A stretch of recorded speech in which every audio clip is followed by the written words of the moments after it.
MEA hianin mana khan helaya bok thil imbuat sai to a ta khan top thlengin ka tela lok ka inti em maya ke ni aya mithiam zok te thu soi ngai thak hi amimal tak point kamamo ti ka infria a voina po hian kan agenda te kan ena tel tluan chu cha khop maya maro chu chonulama chuan ka man don lova ke ma ber hian poi ka tia ai chonulama hian ku wa chung chang a oma elai toy te han soi ka duwa kan process lo chuan market try kan nei the tak tak don lova good kha process du anoma kan oil lova good kha siam chu amaro chu emi rong siam na tan asiam du kan hu to atuna hian chumi te chuan arang theyang berin an ron tianga kan ku wa ho hi chon lei fai thei vek tur anin nga ya ti chuan rong siam na tan kan tianga man zokin kan la sal thei thuayang ti kha kan soi masadua tin kan president thu soi GSDP chung chang kha kan GSDP hi alo pun thut kum kha kan ria khata apun thut kha kan pom ve vak lowani ke ni chuan kan han ena a sector sang sanga khan mi pui kan thang lo ti kan muwa mitlem te kan thanga baka kha realistic lo hian kan riani chu wang chuan statistic dik hi kan wa mamo em data dik hi kan wa mamo em kan ti thina kan han sarkar ve a ti dik kan han tuma alo har khop maya ami statistic department hian an mania an du angan ron zi anilova department sang atanga an la khom khania afit tu te nakhatian on ti tlat chuan nien lo pom lo thiang to si lova kan figure hi adik vak lovani adik che chuan chuwang chuan statistic hian a that chuan kong dika min froya that lo chuan mi mislead hei hi voi khatan than thuta adot le han ti niam kha alo har to aniang chumo tian kan kal zela amaro chu kan than hi kan ngai thak ta ang khan a rual lo ani a ka kon mendu loka chuan voina hian chief minister ang dilovan finance minister ang ma tu soi ka duwa kan bultran na hi minan riat pui phot ulang ka duwa sarkar na kan han chan khan kan leiba kan chom hi vaibel se sin khat sang thum zanga somriat pali point pariat bial ani chu tuna kumkal me ka kan budget atanga chutin za somkwa pali ani rule tavek ilangin za paruk chau kumin hian man tur kan nei don ti nani khatiang din mun atanga mason tur kong dapahan kal kha a chokal hle ani ti chu min riat puyanga tin kan sarkar tir khan ni som borvel overdraft kan chom boka kan trang khop maya kan overdraft rengang ti kha kan hlawa amaro chu ani akim ma ni khatvela khan kan in chan chuak thei ta rama chu trang chuan tu na hian overdraft nei lovin kan lakal chho ve ta zelani ti chuan engtinge kan economy hi kan siam thatang ti ngai dan tam tak kan nei chung singa mi chu kan share du chewa pakhan na chuan a loan kan lak reng hian borrowing a hian a interest claim kan zon thiam angai ni a normal borrowing a hi chuan 90-10 ania central lamin 90 anon tuma kenin 10% kan lo tum ve kha a chang chuan khami a 10% a po kha pek thailo chang kan lo nga thi na ni ti kan ria tu nai chuan pek thailo kan la nei ri lova hemi ba ka hian kan ram develop na kan sumpuk hi a interest sang tak kan lo puk hloma hei hian harsan namin siama antinan 75 into 25 ang te heng te hi tuna hian akalmek hi cluster development scheme chuan tharbak tonga hian a oma lengpuia racing truck kan tina po ku 75 into 25 ani a mamit hospital te khatiang kha keinina kan contribute ve tur tam chi ang hi pumpel ram tum ani a ten diet ta hian diet pay hi chu 60 into 40 ania asang le ani khatiang khan har san namin siama ten ASF compensation pay hi chu 50-50 ani ta hial ani chuwang chuan kan ram kan siam that don chuan a interest sang lam ang chi kan pumpel angaya run ang chi 100% funding te ani lo point 90-10 ang te elama hian kal ram kan tum angain kan ria ani hey 100% funding hi kan nei ve nual thowa chung zinga chuan pakhat chia kan tar lan du chu organic farming a hian 100% ani a kan achievement chu 58% chau ani he nat na hi ti bo angaya khoi molai tanga fan a local theina tur ani awang ringota eng project e mosiama man tlang ni le silo abandon le mai turte ramina mamo takpo ni silo te poisa awma piang kan tum ve tur le interest rate sang tak po thiar sang chuang lova sum siam na ta na kan do wanga kan lak luang tri atop angai chuwang chuan heng 100% funding ang te hi kan ngai poi mol le chuang bok si lova 100% funding ang te chu atam thiang per kan la turania amaro chu ka an tar lan nei ngota po khan 58% chau kan lani awi om ani henga hian service provider ten oma service provider te hian kan farmer te hi enge andon tur eng benefit nge an nei ti po an thil ngai lova an train bok hek lova hemi concept paper siamte DPR siamte po anti saktura ni a man tam tak takin an manin siam chopa khatia khan kan service provider te hian anti tur anti lova mi pui an thil thebok lova ni ka tong hian homai theya amar chu ani dan ani mania central atangin ho tu lokten lokala an lungoi lo khop mai chuwang chuan heng ang chi 100% funding a thok tu te hi an thalo ni chuan ban mai tur ani ban ngai lo ni siam that te chuan a thani ten kan economy ti setu kan finance management ti kholo tu dang le chu without work order na kan in petam lu tu khiani kan sarkar na nuai yan work order tel lowa na pek hi pakhat ma om tur ni lo kan tia elai hian a list kan ya without work order na atam hle maya amount po hi sang tak ani a list kan ei thua maya chu hetiang hi om to lo sila tuna hian kan sum din mun kan han eda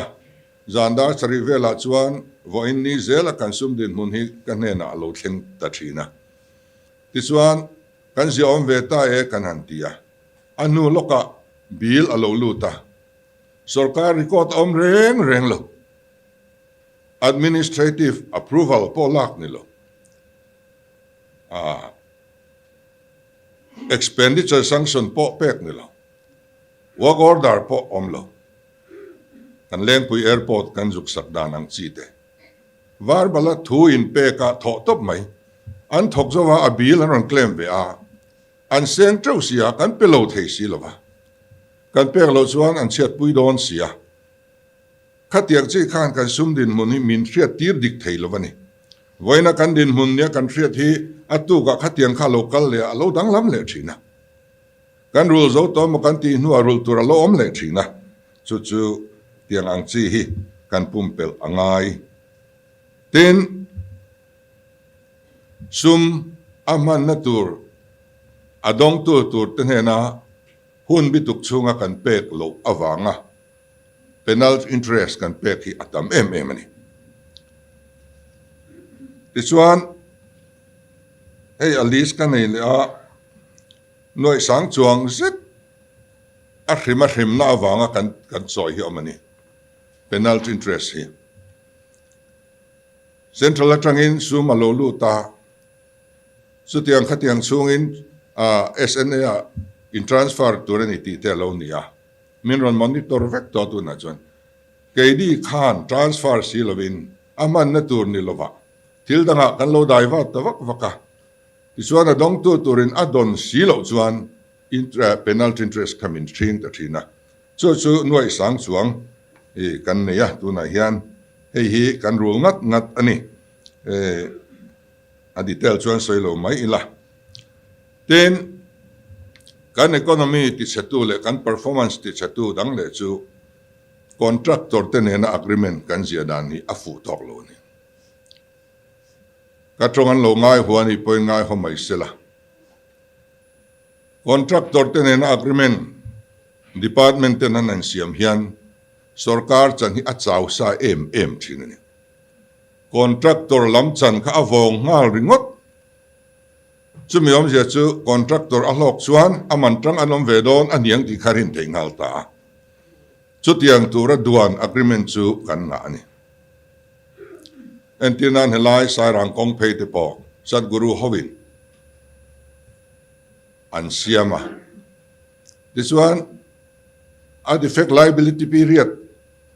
kha oma an kong siam kha chiat chuan in siam thale turani chumi siam than nan chuan in nuai som pani chau dania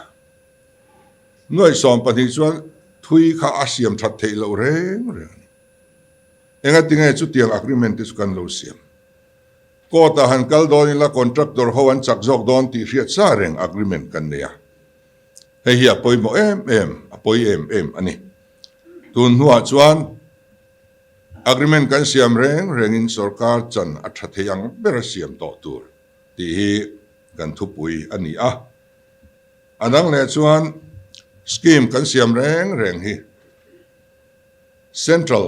scheme dung zui ang thei bera kan siam angai ni tunayan poisa te kan juk deal ve a scheme base ani lo chuan min pe thei lo ani kha central sarkar policy kha enge ni khami chunga an huam chunga an scheme anga khan kan kal ve nga ya finance minister ina a budget speech an soizo chi atang ngan central ina an ngai poi mo tu te an priority te alo langa chumi mil chuan state kan herrem be zel angai he til poi mo tak ani ten kan ti thei ve reng bantlom zo ka kan ti thei ve reng tu te mo eng fa me mo manga seng tam tak kan sen na chi hi umpel atha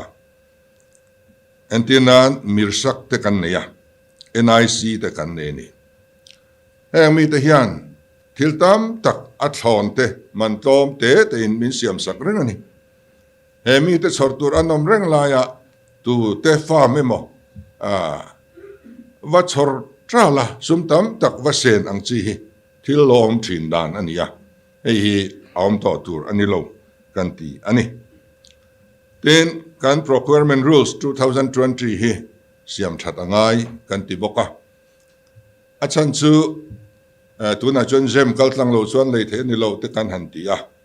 ma se jem manga ti thei hi atam vak lova dor kai ho yan du lo tlata ti chuan a factory ratein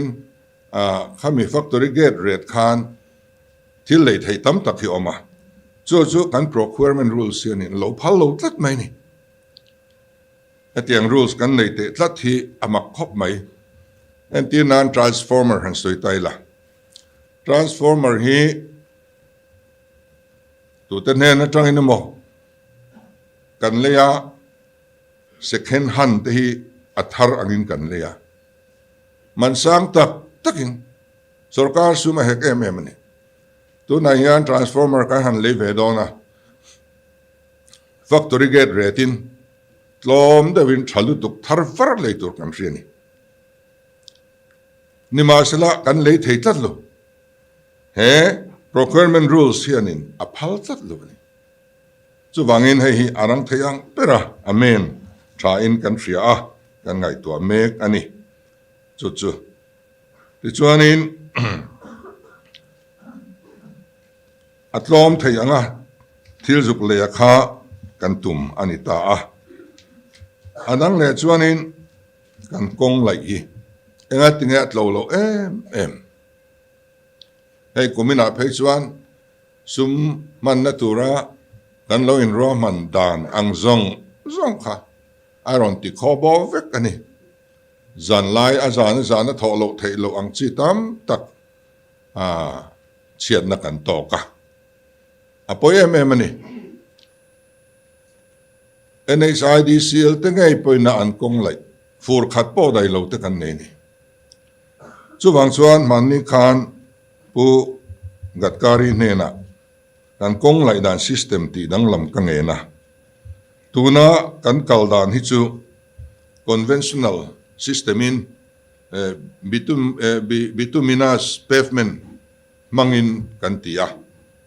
tui angam lo me ma chu chuanin ruwa surin a tho thei lova fura rei tual box ya kan working season hi atlem du tukani thali emo thanga emo lek kum khata hian bitumen mang chuanin na kan thok theya chu wang chuan hei alkatra mangin rigid pavement an tia Mizoram kong zong BRO tho an emo NHIDCL tho an emo PWD tho an emo ava in rigid pavement manga ti min phal sak turin kadila chu alot in don lo chu kan la thelova khamian hi chuan englai point na kan thok thei don ani hei mun ni khata rigid pavement kan han ti vea bong kon phei ate kum som ni ani to ala tha em ani chu wangin atira aman ato zok na a he ta a lifespan kha athuya wangin repair work kha angai lo reya wang khanin economically point hei athazok ani kan tia chu kan deal mek ani a ti chuan a system hi min thak thei chuan azia om to tura kan ngai ani ten thil thar tunai hian kan ti chu integrity pact ani main contract nga adilin supply na adil reng in kha na pe thei tu thu nei tu nen khan in lai chin na nem ti kha khabi kha an sign zel turani in lai chin na an nei chuan kha contractor mo kha supplier mo khan achang ve theilo chu dan chu kan nei thar ani tu na hian thilkal to kanen chuan under the same roof a om te ngei thleng pakhat in zen trom te point khami kha om lo wangin pakhatin na pe pakhatin na thoka kan threvekani chu wa chuan heng hi om to lo ni turin integrity pact thi kan buat saya he ta athu nei tu te ne na in lai chin na nei reng ang chi kha chuan contract na te kha an deal lo mai turani an lo deal ani point reject ani thok to don ani ten pending project hi kan nga khop maya central minister te ne na kan hanin ngu reng hian an ni chu unofficial te ne lo thu khop maya pending project kan nei zong at least fail file tu kin an lo nei ni ke ni ai nan nei thasok ani ke ni chu pending project kan nei zat min pe thailo department hi engma zat an mani tun naya pending project zong kan han report turin kan han tia anin buat sai chota ama chuan chu tianga ti awm lo wangin department te khan project kha eng tiaring an pending to eng zan nge pending an nei ti po an hretlat lo ni han that ngai na hi om lo reng ani chu wang chuan heng pending project reng hi thur chua ena siam that vat eng wanga pending nge ni ti te a solution kha zon vat angai ani tuna hian mani loka khan nimin maya khanin dashboard pani kan honga he dashboard hi chief minister ruma pakhat chom don ani this one kan project song hi du kan me chuak thei to dona khata tang kha monitoring le supervision kha kan ti thei to don ani eng project emo kan du ber kha kan click chuak anga tunga contractor cheng zange eng tiering e pending ani to khang jong jong kan mu thei dona chu wang chuan khatiang project nu fual ang chi kha om huna tanga kan in supervise te na turin tuna hian dashboard pani kan nei ta training te kan in pe chho mek dona hei hi alom om em ani tuna tang chuan monitoring hi chak takin kan in kalpui thei to tura kan ngai ten hemi UC kan hanti thina hi hei hi thelu tlai deuh kan nom thina department pakhat chuan ma teva aron zowa utilization certificate aron pe maya kha delhi tlanga zuk thon thlain adang minon pelero he kan zotai zuk ti ngot thei anilo tuna chuan consolidated UC antile toni ava ya kan zo vek huna UC kha thelu chautur ani chu wang chuan na za khan ahuna thataking zoma sila na pakhat kha la pending ani UC la pek ve thailo chuan nga ya atla iber kha kan nga zel ngai toni chu chuan har sanamin siama chu wang chuanin tlai bik omlova kan om te kha anga ya khatianga chaklo bik lai kha kan vil kan dashboard mangte ngun thluk taka puidan kan ngai to vat hi angai to don ani tin ke deposit hi lozalen viava tuna hian kumthum upale achunglam kumthum sin chunglam ke deposit nei kan khon meka ta chuan zuk khon ta ka chuan department khana hangai tu chopa minon pve khatia ti lo phe kha chuan ke deposit da exam en da ti po kha zot thu ti la soi ngai nan thelo ni chu tiang chuan kan lo enge ni kan lo mut thuvio finance management chungchanga hianin tuna hianin ke deposit atanga kan lak chua hi crore zalile somni panga zet ating to ni tuna tang chuan ke deposit hi omia lo chuan ati theilowa atlem theyang per ni turin kan in fui sau ani ten adang le chuan centralized project kan tia tun ma chuan department tin te hian andu duin an manin project an thanga Central Sorkar ate direct in anzuk thelut ve maya ani lo point financial institution tu te mo nen anti ati khan lo thok maya department pakhatina thokha adang in an riat pui lo ani riat pui ngai na po omlo ti chuan thil in ang reng te kha department pani pathumin an lo tia kan ramina ma mo lem si lo kha poisa om sia wanga lo thok mol khan om ve ni chung chu om to lo nan kan centralize ani tuna hian eng department point eng project po nei silangin direct in central te financial institution te andor thiang tolo planning department an thelut vekang anin an lo thlifi manga eng hinge kan mamo an lo prioritize nang chuta finance lo kalang suma om chuan kan lo approve fanga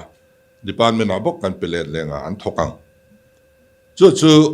WCT te om lo nan le kan ramina mamo kan clear fel theinan ni china ka soyang khan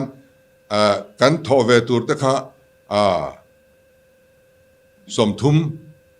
30% te khalo ni seng khatiang khatuina mo ron thol thelu seng kan lo reject sak to don ani chutianga centralized ani lo chuan department tin te in fiat po vek ngai na om lo wangin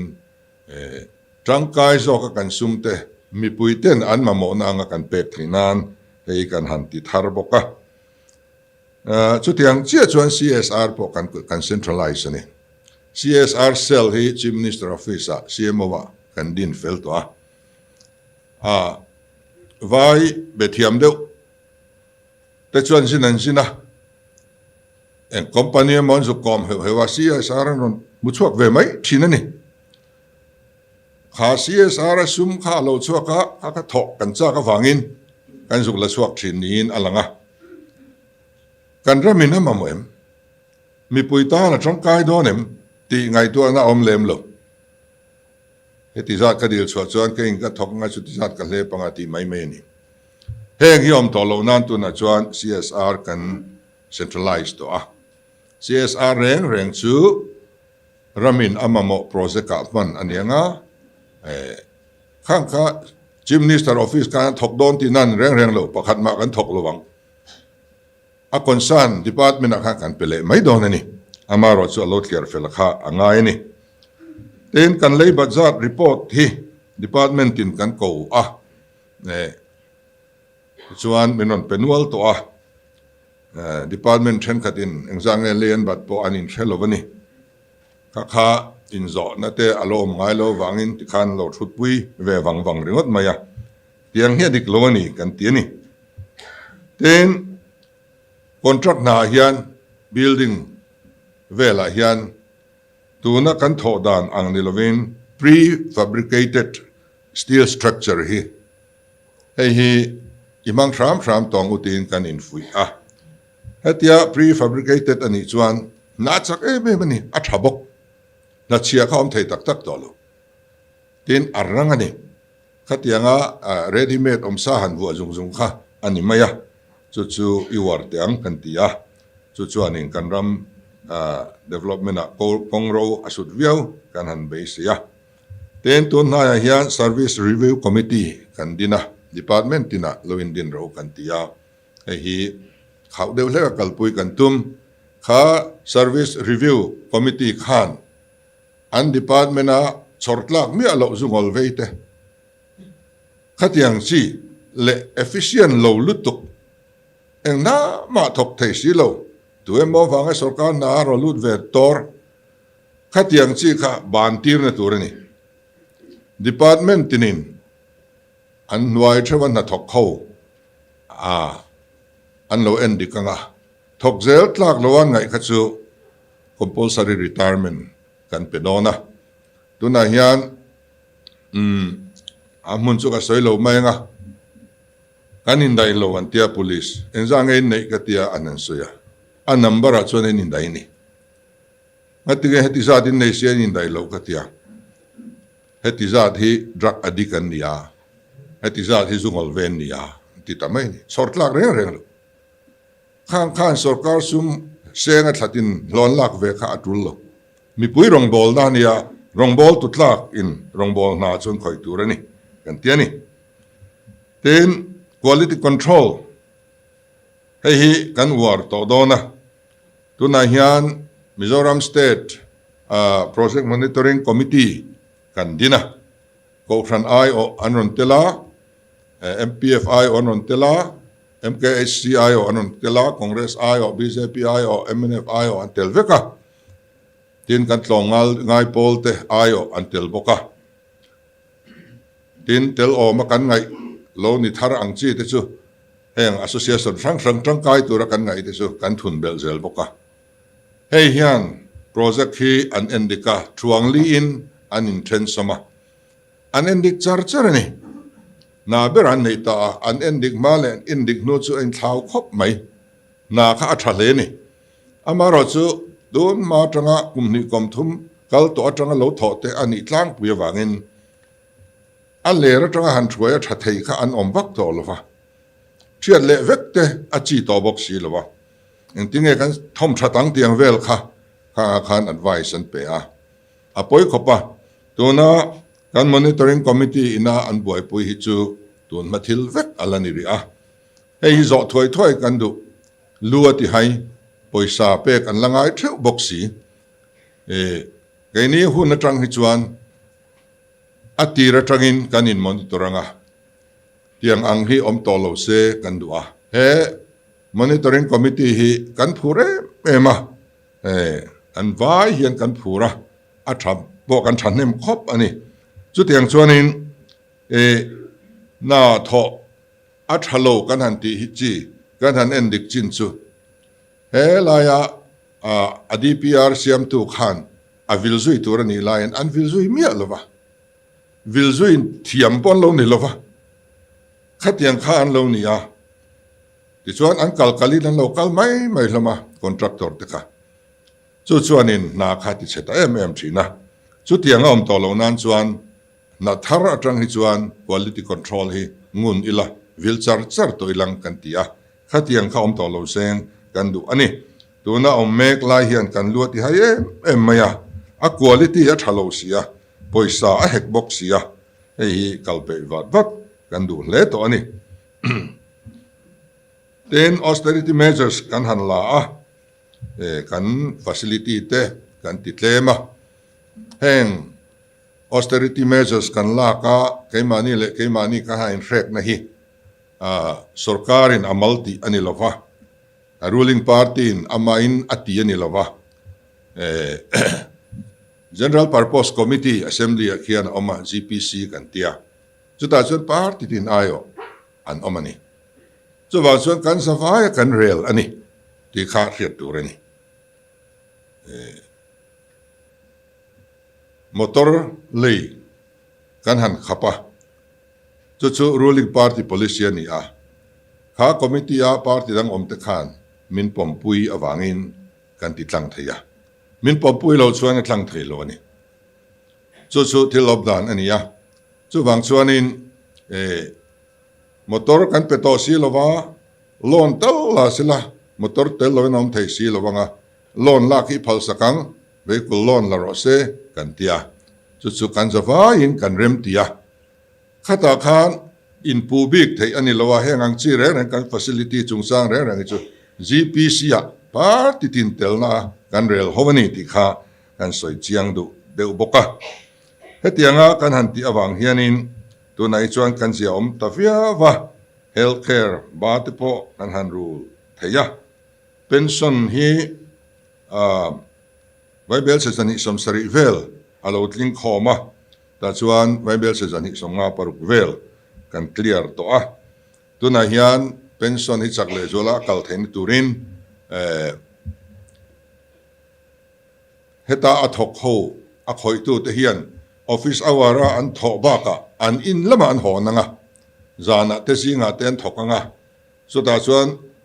pensioner case pakhat anti philippine loman kan pezel don ani chu tian ni lo chuan kan senior citizen ten ni a an buai pui ve em mai heng hi a hun taka pek zat kan du a kan larul kim thei chia lo na ma ro chu abu pui chu kan su thla to a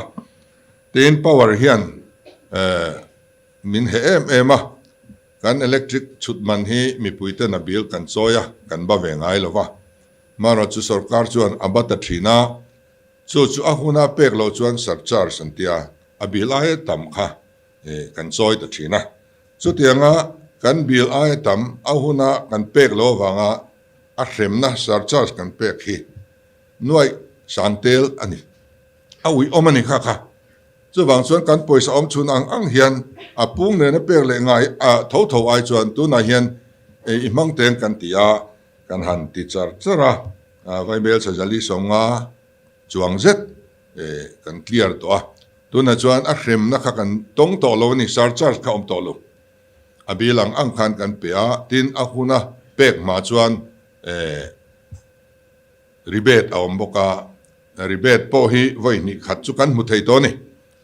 kan bil aya claim khan min ngai dam ta bil ang zat ka pek ngai lo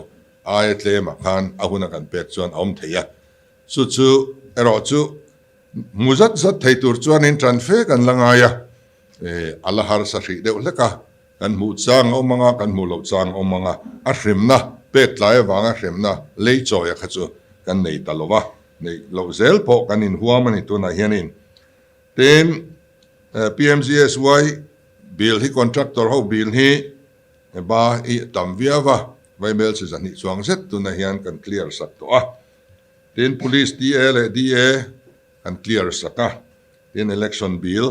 a police an sorna kha kan clear sak boka sarkar na thok ahuna lo kan la pe thei ram zela GPF po hi min GPF an withdraw don chuan mil riat an roi thina ani lo point ati thei tu ta khan hau chinan neya chutizat percent chu ei ve don nia ti tein GPS hi amamo ten mu lo ai chuan la withdraw lo lai chuan ti in khang in tham na te po kha lo om thin ti kan riani tu nai chuan vai bel se thum som ruk zet GPF a hian kan release to a khatiang a buaina kha om to lem lo har sangoi ngoi withdraw du ti thailo anomani chuan finance department in local thayanga kanena point local thayanga kangang kachu kanin ti sakzel so thei to don ani ti chuan hetianga theito patran kan han lakna azara hian nikum sang ni le somni pathum financial year April ni khata khan RBI balance kan nei kha minus 389 crore ani crore zathum le somrial le pakwa minus kan ne ni nikum April ni khata khan tran kan han la gumin April ni khata khan plus waibel se zanga som ni kan nei manani minus ni tolo mai ni lovin tu na chuan RBI balance khan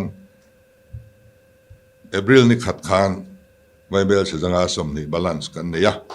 kan lom hle maya chol ni ni le ngala khamini kha so bain khom ban vele ka va pheya elai kan finance tenen kan han in mu khoma tlaya ruai tem thea an lim khop maya khayo kan ram tan ti tak sitin nai thokang han ti chuan kan sarkar na thok te an lo phur mai ni he kan thil mu chu ani alom om kan ti tak zeta reilo te chung point ti tak zeta min tran alak chuan thui tak local thei ani ti hi chiang khopin ka ria atop bera kan soidu chu 15 finance commission atop meka 16 finance commission in minron lalon dona heta hian kan in buat sai na sakhop maya